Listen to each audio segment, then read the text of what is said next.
Si votre enfant fait des cauchemars, je vous invite à tester la technique des 3 dessins.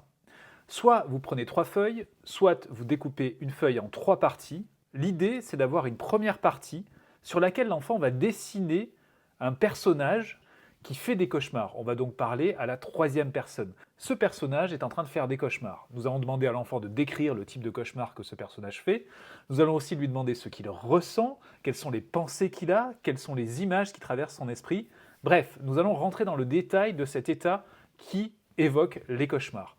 Sur le troisième dessin, que nous mettrons donc à droite, cette fois-ci, nous allons parler à la première personne.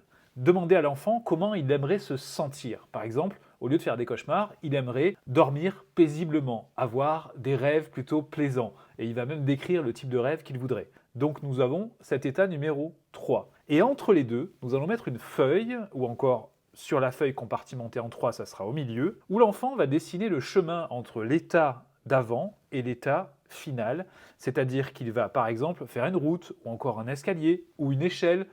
Symboliquement, il s'agira de passer d'un état 1, qui est problématique pour l'enfant, à un état 3, qui lui est beaucoup plus plaisant. Notez que j'ai découvert cette technique dans le livre de Sophie Néel, La communication positive parent-enfant, que vous retrouverez ici. Je vous invite à tester cette technique, n'hésitez pas à me laisser un commentaire si cela a fonctionné chez vous.